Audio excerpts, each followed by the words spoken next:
You think poverty is a crisis, but it's a business. You were told that poverty is a problem, a mistake, a failure of policy, a sad but accidental side effect of a complicated world. But what if that's not true? What if poverty is a product, a business model, a finely tuned system where your struggle isn't the glitch, it's the feature? Look around. Every time you take out a payday loan with 600% interest, every time you buy instant noodles because that's all you can afford, every time you work overtime and still can't pay rent, someone is profiting. Not by solving your problem, but by making sure you stay in just enough pain to keep coming back. They don't want you dead. They don't want you free either. They want you trapped in the middle, desperate enough to comply, grateful enough to stay quiet. And this is not random. Entire industries are built on this quiet suffering. Predatory lenders, low-wage employers, cheap food conglomerates, private prisons, even some charities, even your education system. They don't benefit when you rise. They profit when you stay just below the surface, forever reaching, never escaping. You were told poverty is personal, that you failed, that you made bad choices. But let me ask you, if millions are making the same bad choices, maybe the system is giving them only bad options. This video is not just about poverty. It's about the industry of struggle, about how your pain is turned into profit, how your exhaustion funds empires, and how silence keeps it all running. If you've ever blamed yourself for not doing better, for not trying harder, for still being broke after all these years, this isn't your shame. It's their business model. Let's break it down. Let's name names. Let's pull the curtain on the poverty industry. The business of struggle, when poverty became a marketplace. Poverty used to be seen as a tragedy, a human crisis, a moral failure of society. But something shifted. Somewhere between spreadsheets and shareholder meetings, poverty stopped being a problem to solve and became a market to monetize. Let's get one thing clear. Poverty isn't just endured anymore. It's engineered, sustained, and sold. Because in the eyes of the system, the poor are not people in need. They are customers. They're not just poor, they're predictable, desperate, and best of all, loyal. Because when you're barely surviving, you don't switch brands. You don't question prices. You say yes to whatever gets you through the week. That's what makes you valuable, not as a person, but as a revenue stream. Let's talk numbers. Globally, the poverty economy is worth trillions of dollars, from payday loans to processed food, from slum real estate to prison labor, from debt collection to emergency medical services. Every crack in the life of a poor person is an entry point for profit. This is no accident. It's not just bad luck or an unfair world. It's a system by design. A system that figured out how to turn poverty into rent paid over a lifetime without ever owning a thing. Loans repaid 10 times over and still never enough. Jobs that drain you but never pay you to live. Groceries that feed you today and send you to the hospital tomorrow. Prison sentences that feed private contractors. Charities that keep the cameras rolling but never shut down their operations because solving poverty would mean ending their funding. The truth is chilling. There's no profit in your escape. There's only profit in your dependency. The most powerful players in this game, banks, corporations, governments, they don't just tolerate poverty, they require it. Why? Because it creates cheap labor, obedient citizens, and endless demand for basic goods, and a permanent class of consumers who can't afford to stop consuming. Poverty is no longer the symptom, it's the system. And the longer you blame yourself for not getting out, the longer they get to keep cashing in. In this video, we'll break down each arm of this industry. We'll follow the money, and we'll show you what they never wanted you to see. Your struggle was never your fault. It was always someone else's business plan. Payday loans and high-interest traps designed to bleed you slowly. Imagine this. You're broke. Your rent is due in 2 days. Your kid needs medicine, and your paycheck won't arrive for another week. You go to a bank. They say, sorry, you don't qualify. But there's another door, a glowing neon sign. Cash today, no credit needed. Welcome to the world of payday loans. Quick, convenient, deadly. This isn't financial help. It's a trap dressed as a lifeline. Let's break it down. You borrow $300. You agree to pay it back in 14 days. But there's a small fee of $45. That doesn't sound too bad until you realize that's the equivalent of a 391% annual interest rate. And here's the kicker. Most borrowers can't repay it in 14 days. So what do? They roll it over. Again and again. Until that $300 becomes $600, then $900, and still they're broke. Still they're borrowing. Still they're trapped. Because this isn't lending, it's draining. Payday lenders know exactly who they're targeting. People with no emergency fund. People rejected by banks. People living paycheck to paycheck. People who don't have a safety net, but do have desperation. These companies don't want you to repay. They want you to stay stuck, because every extension is more money for them. And this model, it's not limited to payday shops. It lives in rent-to-own furniture stores, buy now, pay later apps, subprime car loans, credit cards with hidden fees, bank overdrafts designed to trigger multiple charges on the same day. They all have one thing in common. They monetize your emergencies.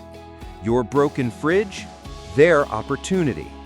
Your late paycheck, their jackpot. Your hospital bill, their profit spike. You don't need to be irresponsible to fall into these traps. You just need to be vulnerable, and the system counts on that. It's a cycle carefully maintained. Underpay people at work. Deny them access to traditional credit. Offer predatory alternatives as help. Profit off the mounting interest. Repeat. Even governments benefit.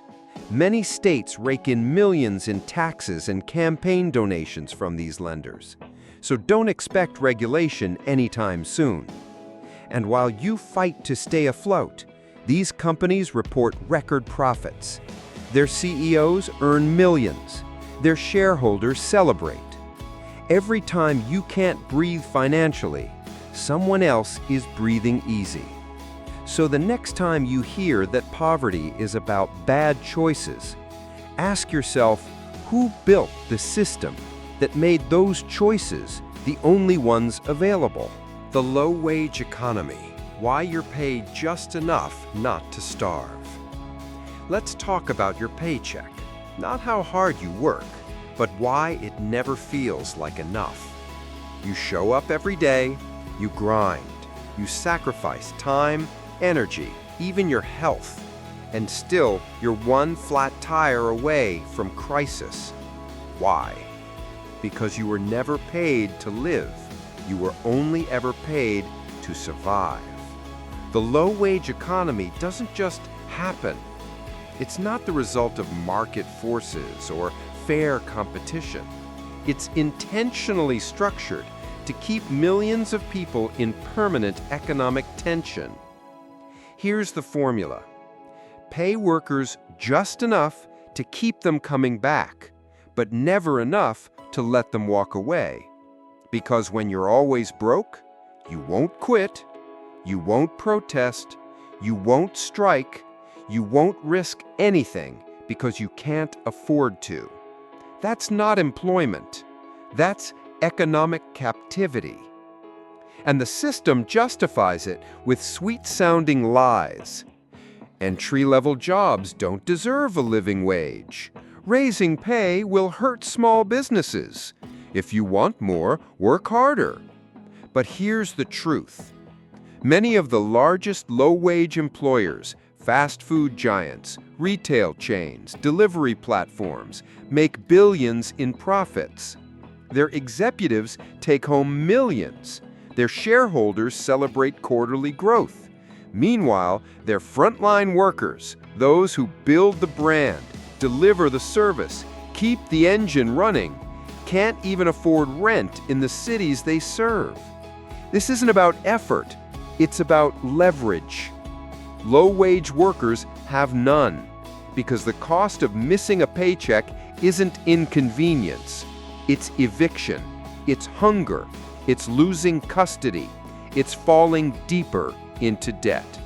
So when people say, if you don't like your job, just leave, they miss the point entirely. The system is built so that leaving equals collapse. And when the government steps in, it's usually not to lift wages, it's to subsidize corporations. How? Through food stamps for underpaid employees, public housing for full-time workers, Medicaid for those working 40-plus hours a week. In other words, taxpayers foot the bill for billion-dollar companies that refuse to pay their workers enough to live. It's not just exploitation, it's outsourced greed. And while politicians debate the minimum wage, the real issue is minimum dignity. Because when you force people to choose between eating or heating, medicine or groceries, diapers or gas, you're not managing an economy, you're running a sweatshop with better branding. But here's the worst part. When you're underpaid, you're more likely to take payday loans, buy cheap fast food, miss bills and rack up fees, stay in toxic jobs out of fear. And guess what? All of those things fuel the poverty industry. It's all connected. Underpaying you isn't just neglect, it's profitable. And until we stop treating low wages as a personal failure instead of a systemic strategy, nothing will change. Because you're not underpaid because you're worth less.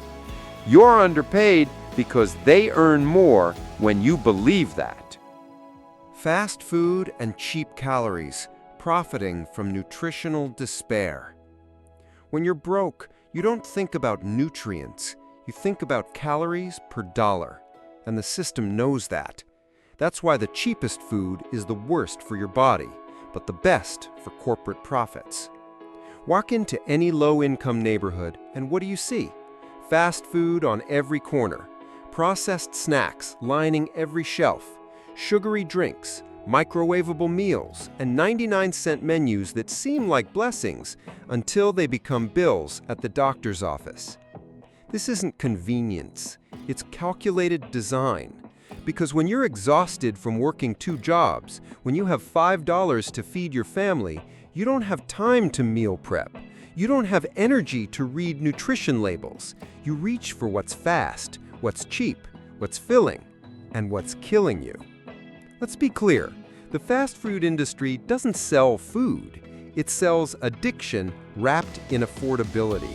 Salt, sugar, fat, refined carbs, artificial flavors engineered to light up your brain's reward center like fireworks. Not to nourish you, but to keep you coming back. And the cheaper the ingredients, the higher the margins. A burger that costs 40 cents to make sells for $5. That's not feeding the hungry, that's harvesting desperation. The system feeds you garbage, then profits again when you get sick. Obesity, diabetes, high blood pressure, heart disease. And guess who fills the hospital beds? The same people who couldn't afford better options. It's a loop. You eat what you can afford. You get sick. You pay medical bills or go into debt. You work more, stress more, eat worse. Repeat. Meanwhile, billion-dollar food corporations use marketing to tell you it's your choice, it's your responsibility. Eat better, move more. But how do you choose health when you live in a food desert? When lettuce costs more than fries?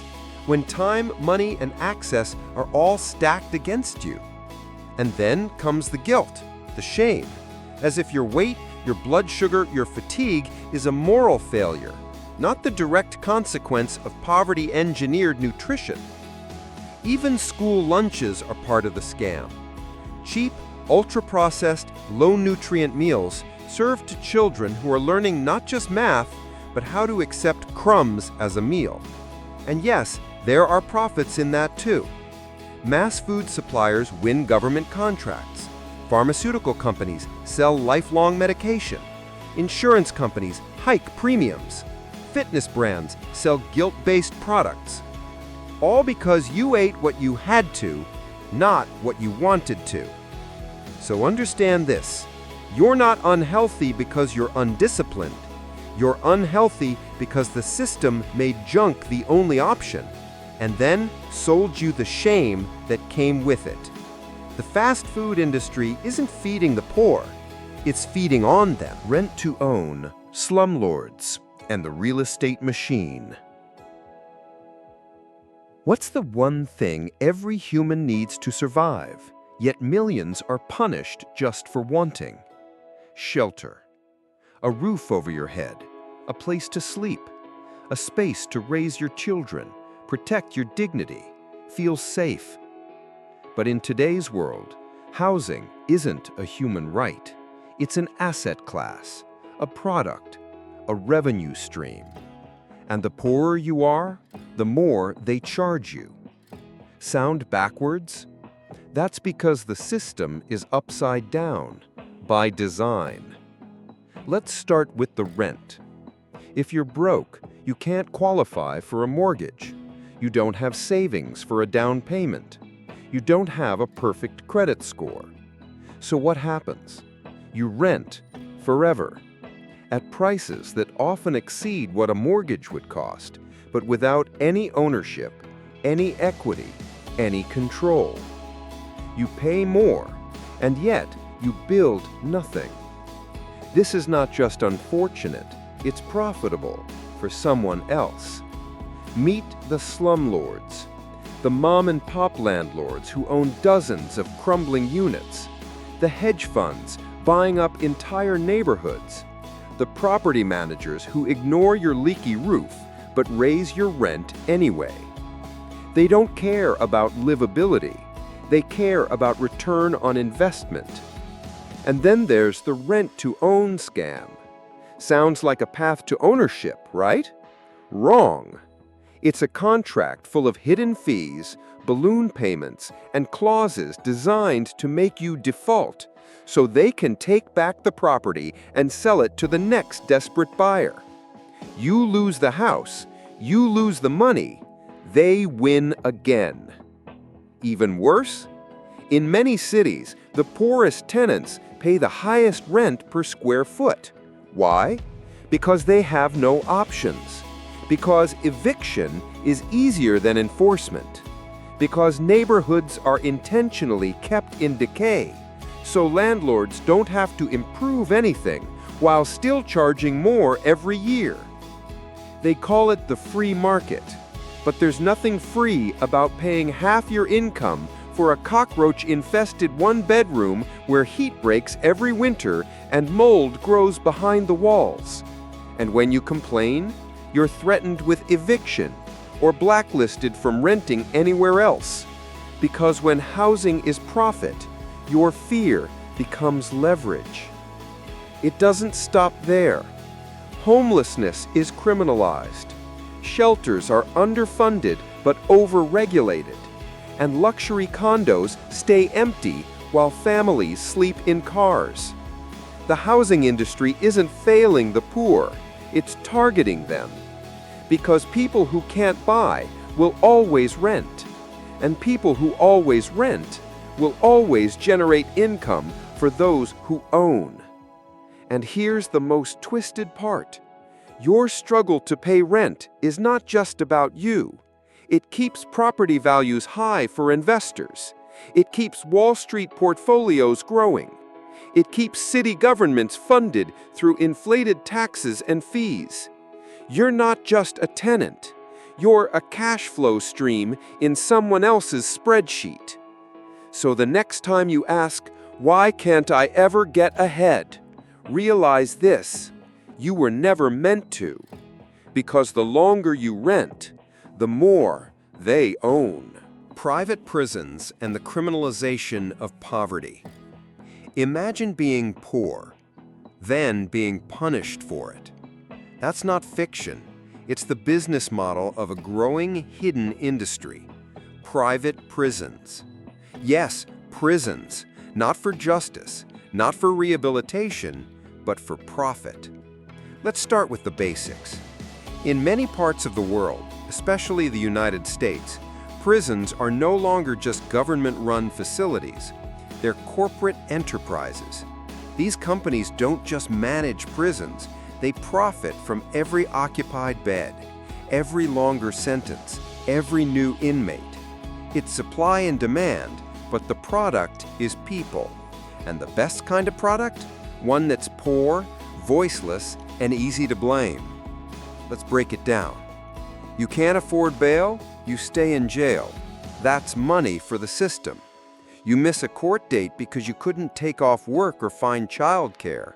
Warrant issued, arrested again. You get a ticket you can't pay?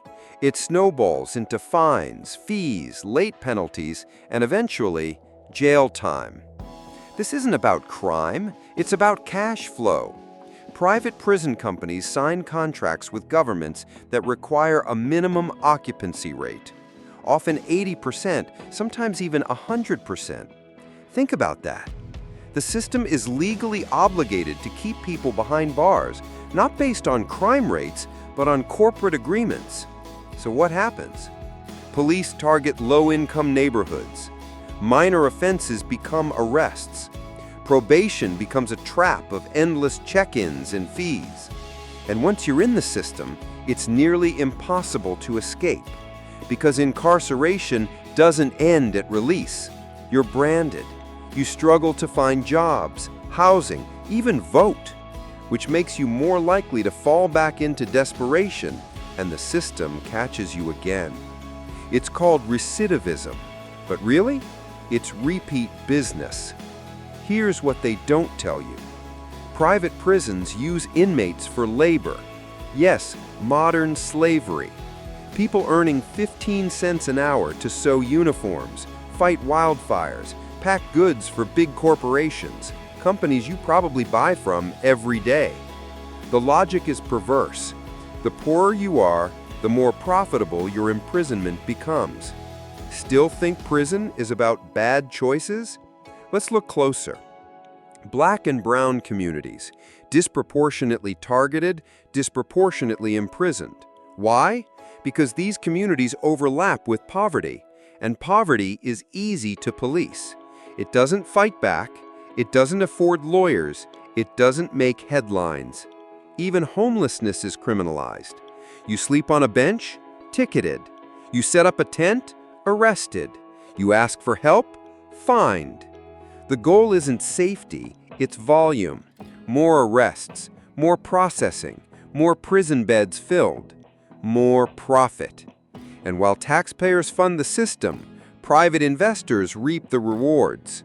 Their shares rise, their bonuses grow, their executives smile, because your pain is their portfolio.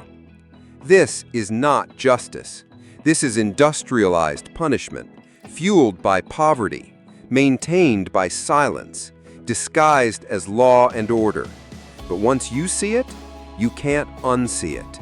You realize the criminal is not always the person behind bars. Sometimes it's the person writing the contracts. The charity complex, when helping becomes a brand. You've seen the commercials, a hungry child with sad eyes, a trembling hand reaching for food, a narrator's voice asking just $1 a day could change their life. It tugs at your heart. You want to help, so you donate. But what if that donation didn't go where you thought? What if your kindness was feeding a system built to never solve anything at all? Welcome to the charity complex, where helping the poor becomes a brand, a business model, and sometimes a disguise. Let's start with a hard truth. Not all charity is altruism. Some of it is strategy, some of it is performance, and some of it is straight-up exploitation. Because here's how the system works. The image of poverty raises money. The existence of poverty sustains jobs. The solution to poverty, it threatens the whole operation. You heard that right. Solving poverty would bankrupt entire industries, including some of the very charities that claim to fight it. Let's look at where your money goes. In many large nonprofits, CEO salaries reach hundreds of thousands, sometimes millions. Funds are spent on marketing, branding, gala dinners, office upgrades. Only a fraction of donations reach the communities in need. And even when help arrives, it's often short-term, surface level, or symbolic. Because if people actually escape poverty, the need disappears. And when the need disappears, so does the funding. So what do some organizations do instead? Keep aid temporary. Focus on visibility over impact. Promote dependency instead of empowerment.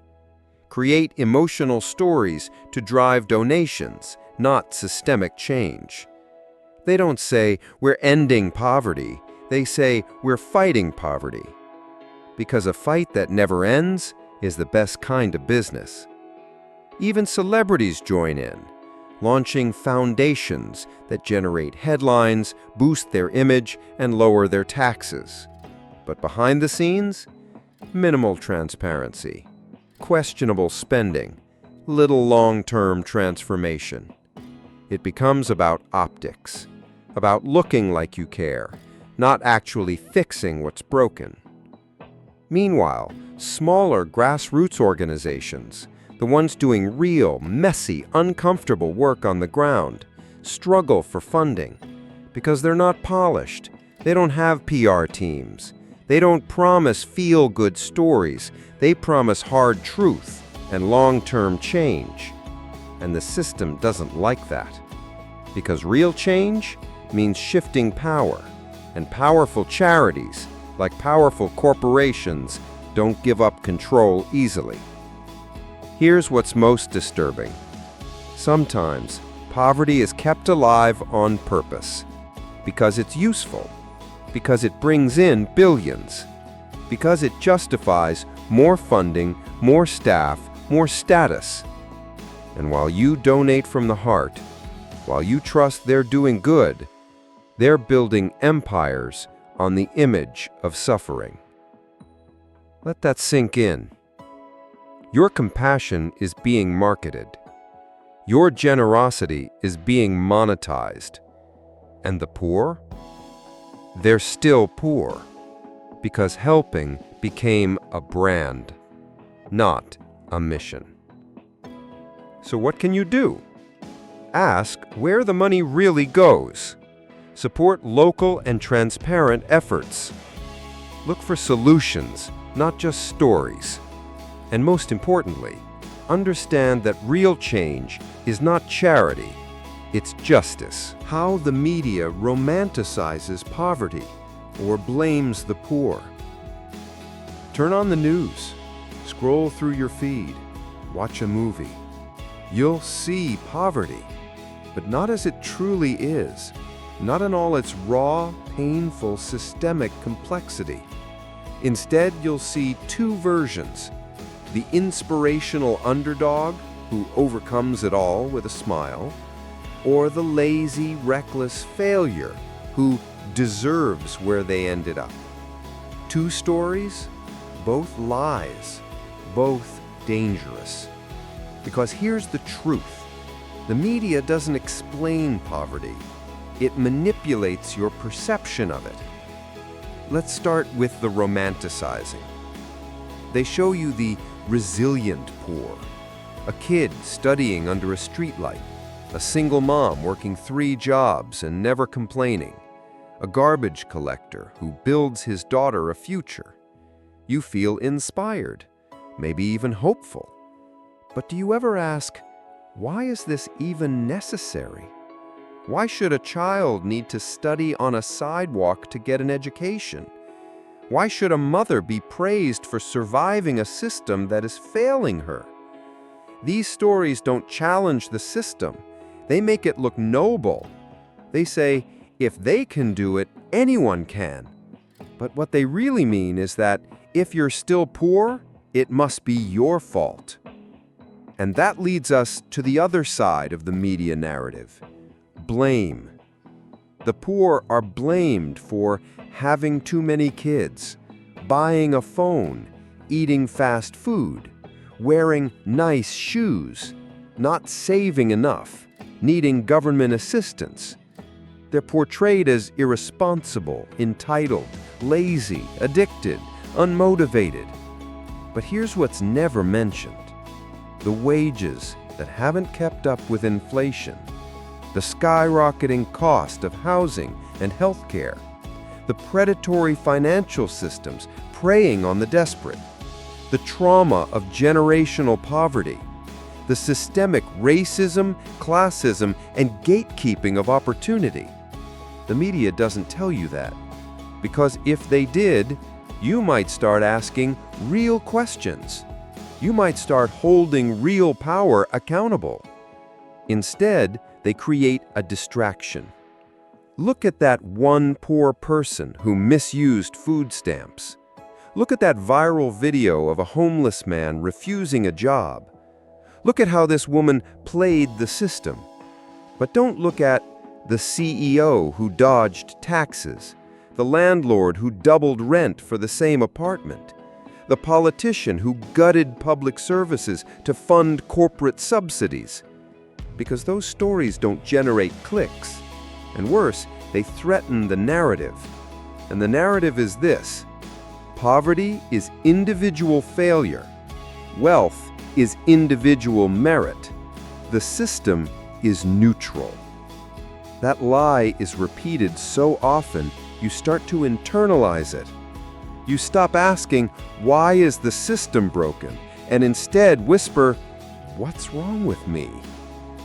That's how control works.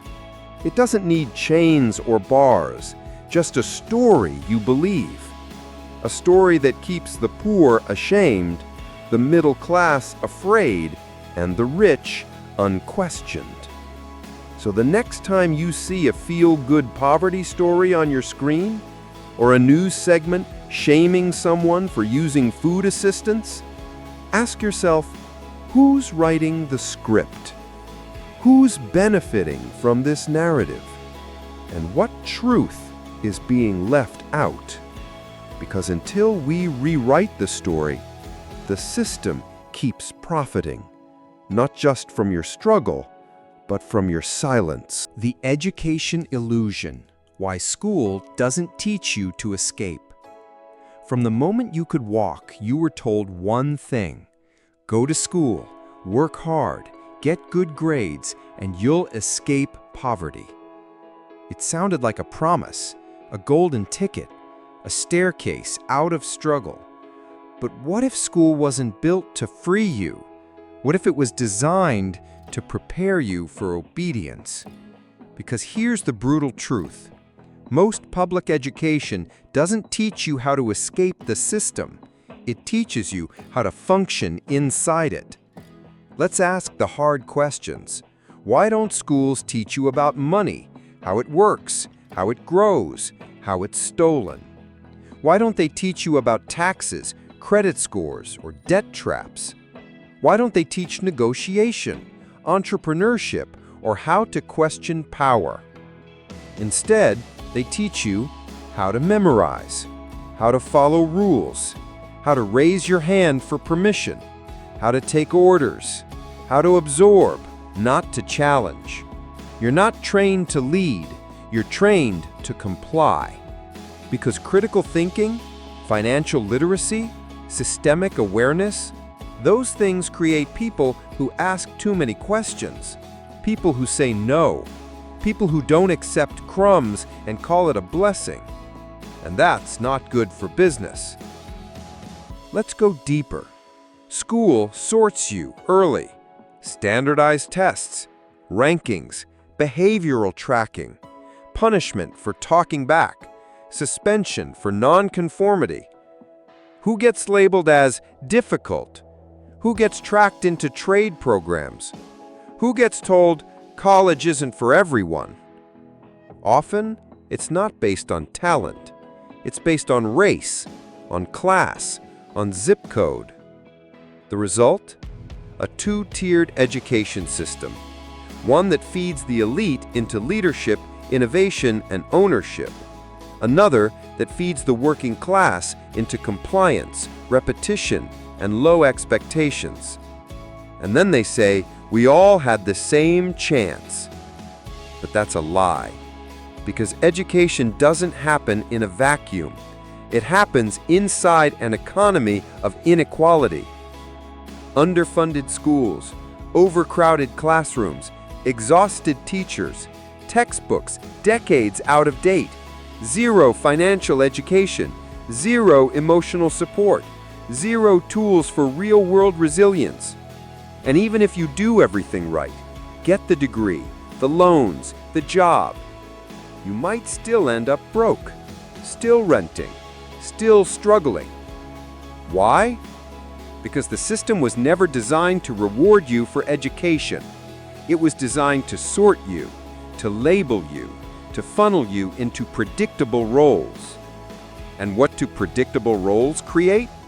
Predictable revenue. Student debt, $1.7 trillion industry. Low-wage graduates, cheap labor. Burned-out teachers, underpaid compliance enforcers. School contracts, big business.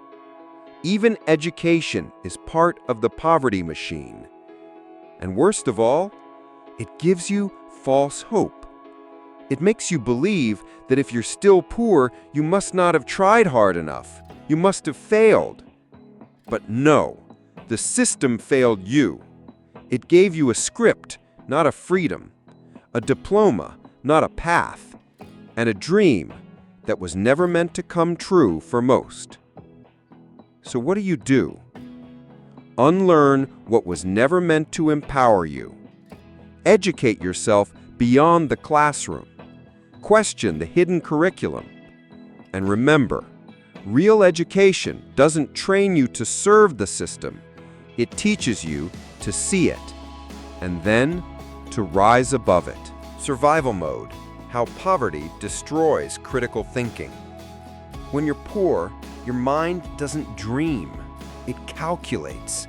How many meals can I stretch from this bag of rice? Should I fix the tire or buy my kids medicine? Can I call in sick or will I lose my job? You're not lazy. You're not stupid. You're in survival mode. And survival mode doesn't leave room for strategy, vision, or long-term planning. It forces your brain to focus on one thing only: getting through today. Let's break this down. Your brain, under chronic stress, literally changes. Science calls it cognitive bandwidth depletion.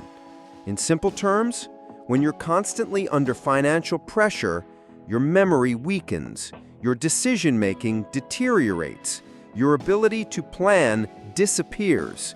Your self-control gets hijacked.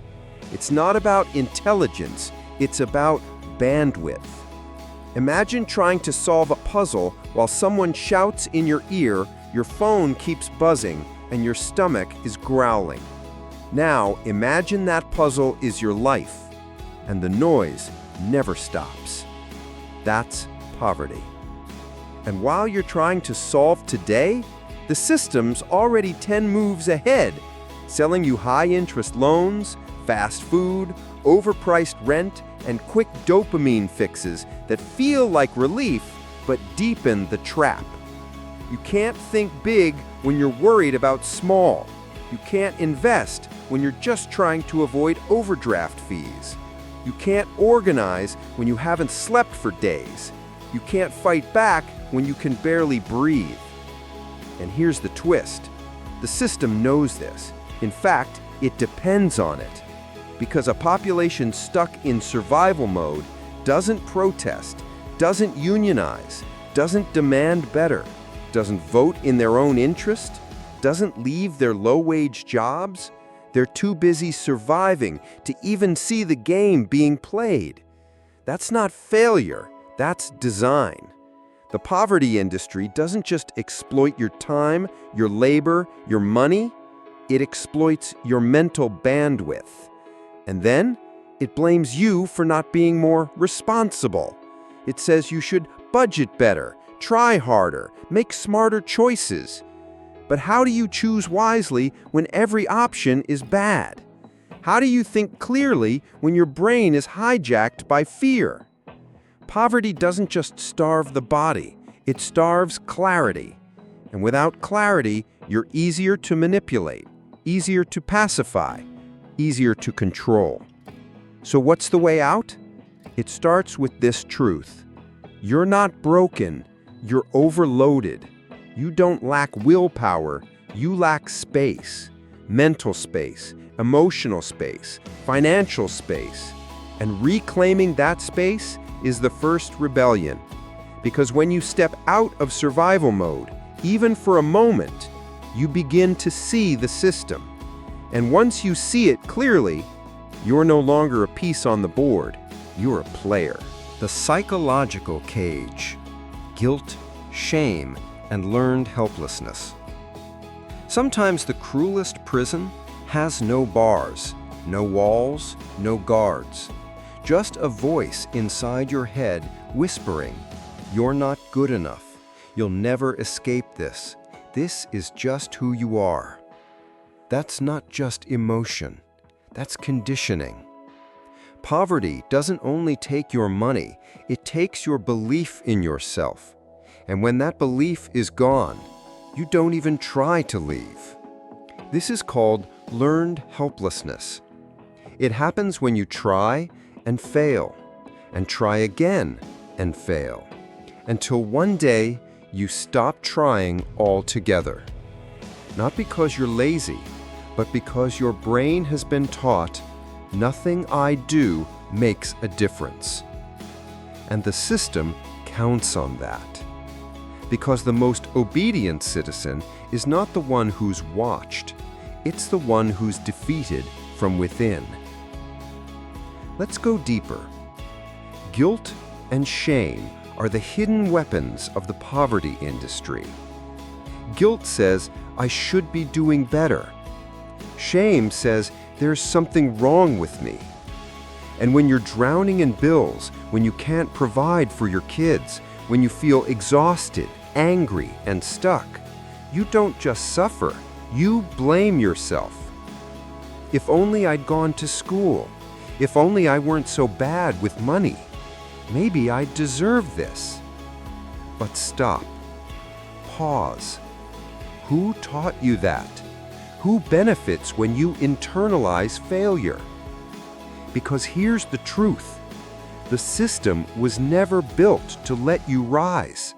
The odds were rigged from the start. The rules were written without you in the room. Yet somehow when you lose the game, you blame yourself. That's not an accident. That's programming.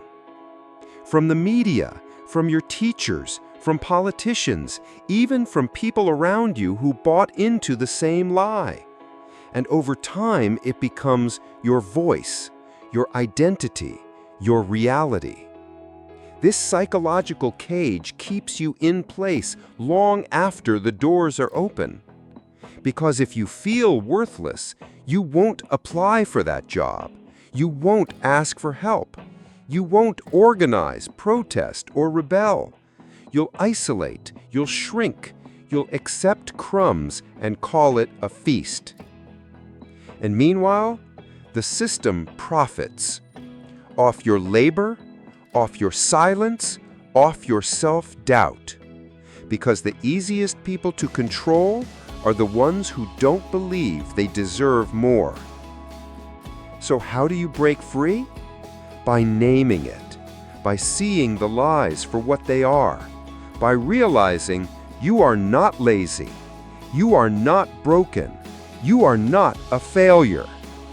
You are a human being who has been manipulated, blamed, and shamed by a machine that profits when you suffer quietly. And every time you choose to forgive yourself, every time you speak your truth, every time you stand back up, you crack that psychological cage. You reclaim a piece of your power, and you begin to unlearn the helplessness you were never meant to carry. Controlled relief. Why the system helps just enough.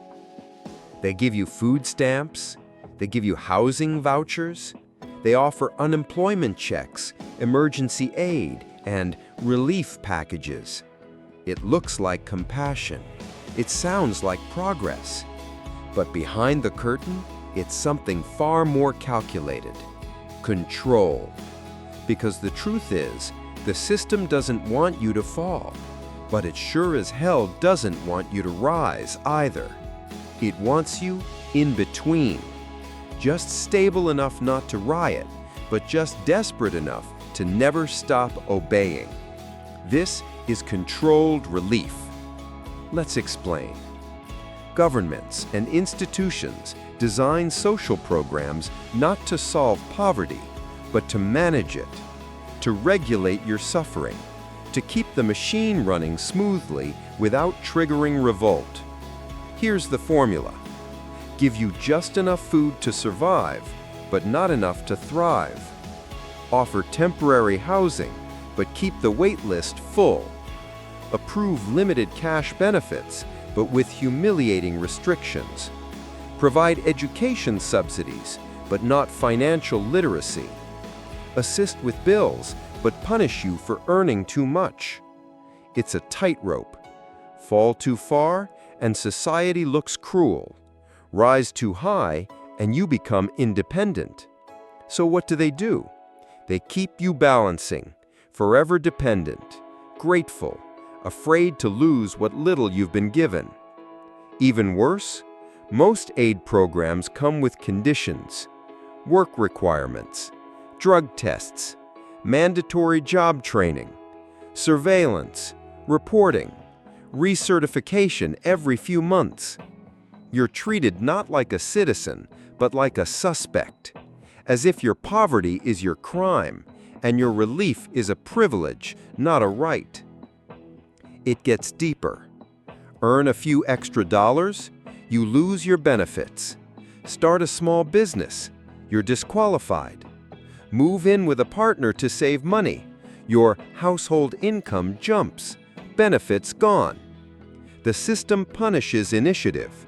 It traps you in a zone where you can't afford to stay poor, but you can't afford to stop being poor either. That's not a safety net, it's a ceiling. And charities? They often follow the same pattern. Strict eligibility, limited assistance, no real exit plan, emotional dependency masked as help. All of this breeds a cycle. Crisis hits, you get help. You stabilize barely. You try to move forward. You lose the help. You fall again. You start over. You're not progressing, You're recycling your pain. Meanwhile, the media says, "Look how much we've done for the poor. You should be grateful. If you're still struggling, it's on you." And society nods, because they don't see the strings. But you do now. Because once you realize that every lifeline was cut to the exact length that keeps you from climbing out, you stop seeing help as help at all. You see it as leverage. And you understand, real aid doesn't ask you to shrink. It doesn't shame you for needing. It doesn't punish your growth. Real aid frees you. But that kind of freedom doesn't serve the poverty industry. So instead, they offer controlled relief, a leash disguised as a handout, a ceiling disguised as safety, a pause button on your suffering, not a solution. Who's getting rich? The faces behind the profit. We've talked about the traps, the loans, the low wages, the food deserts, the slums, the prisons, the psychological cages. But now it's time to ask the question that ties it all together. Who's getting rich from your struggle? Because someone is, and not just one person, not a single villain in a smoky room, but a network of banks, corporations, politicians, landlords, investors, and yes, even non-profit executives, all quietly feeding on your hardship like it's their dividend. Let's name them. A. Banks and financial institutions. They lend to you at 30% interest, then invest in industries that pay you $8 an hour.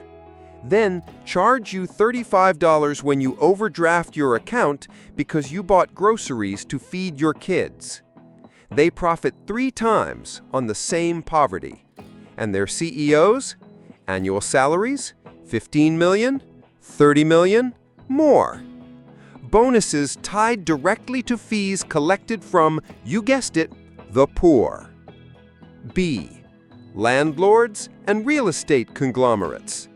They own thousands of low-quality units, raise rents each year, ignore repairs, evict tenants like numbers on a spreadsheet, and then buy more properties with your money. Private equity firms now buy up entire neighborhoods, not to live in, but to turn your basic need for shelter into monthly revenue streams. C. Healthcare and pharma giants. They charge you $200 for insulin that costs $6 to make. They profit when you eat processed food, then profit again when you get sick. Chronic illness in poor communities? That's not a tragedy to them. That's recurring income. D. Fast food corporations. They sell you addictive food at low prices, exploit underpaid workers, cut costs with chemicals and fillers, then market it as family value meals. And their executives? Millionaires, flying private, living in gated communities, off the backs of people buying dollar menus for dinner. E. Charity CEOs and poverty brands. They raise billions, spend millions on branding, pay themselves 6 or 7 figures, and keep the image of suffering alive because solving poverty would end their funding. They say they help, but their entire existence depends on your continued need. F. Politicians and policymakers. They pass laws favoring lobbyists, not citizens. They cut taxes for the rich, slash services for the poor, and then tell you to tighten your belt. They get donations from payday lenders, private prison corporations, landlords, food conglomerates. They don't serve you. They serve the machine that feeds them. G. Stockholders and silent beneficiaries. You don't see their faces. They don't appear in documentaries, but their portfolios are packed with subprime lenders, prison contractors, rent-to-own retailers, low-wage employers, social impact investments that never reach the poor. They smile at quarterly reports that represent your daily pain. This is not a conspiracy theory. It's an economic design. Each piece fits together. Low wages lead to loan dependence. Bad food leads to illness. Illness leads to medical debt. Debt leads to stress. Stress leads to mistakes. Mistakes lead to jail time. Jail leads to profit. And around it goes, with someone profiting at every step. You are the engine. They are the passengers. And the longer you stay in motion, working, consuming, struggling, hoping, the richer they become. So the next time you feel ashamed for not getting ahead, look up. This isn't a ladder. It's a treadmill designed to never let you off. And someone else is counting the steps while you run in place. Break the machine, what you must see to escape. Now that you've seen the machine, the loans that trap, the wages that starve, the food that poisons, the prisons that profit, the aid that controls, the media that lies, the shame that silences. You might be asking, so what now? What do I do with this truth? How do I fight something this big, this invisible, this embedded in everything? And the answer is this: you don't fight it alone. You don't fight it all at once, but you start by no longer feeding it blindly. Because the poverty industry relies on one thing above all: your belief that you're powerless. That's the first link in the chain, and the first one you must break. Let's be clear. You didn't build this system. You didn't choose these rules. But every time you internalize guilt, every time you stay silent, every time you accept just enough as all you're allowed to have, you help keep it alive. So let's talk escape. Not fantasy, not instant wealth, but real, strategic, mental, and structural liberation. Here are 3 truths you must carry with you. 1. Awareness is a weapon. Most people don't even know the system exists. They think their suffering is a personal flaw. But you see the blueprint now. You understand that your pain is profitable, and that changes everything. Because once you stop blaming yourself, you stop playing the game on their terms. 2. Start where you stand. You can't dismantle capitalism tomorrow, but you can say no to shame-based thinking. Learn how money actually works.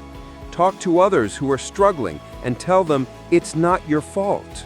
Support local, cooperative, or transparent systems over exploitative ones. Create networks of mutual aid, not charity, but shared survival. Challenge narratives, speak up, push back at work, online, in your community. Power begins in consciousness, then spreads through connection. You are not alone. Isolation is their strategy, but community is our power. They want you tired, ashamed, divided, because together we are unpredictable. Together we organize, we unionize, we vote, we build alternatives, we flip scripts, we break cycles. Revolutions don't begin in headlines, they begin in whispers, in shared glances, in late-night conversations that start with, "I thought I was the only one." But you're not. You never were, and now you know. This is the closing chapter, but only the opening act of something bigger. You've seen the system for what it is, a machine built to profit from your exhaustion, your hunger, your silence. And now you have a choice.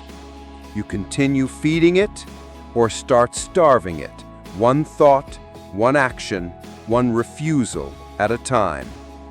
Because the greatest threat to any system of control is a mind that knows it's not broken, just waking up. So wake up, stand up, speak up, break the machine, and build something that was never meant to be a trap, but a future worth living in.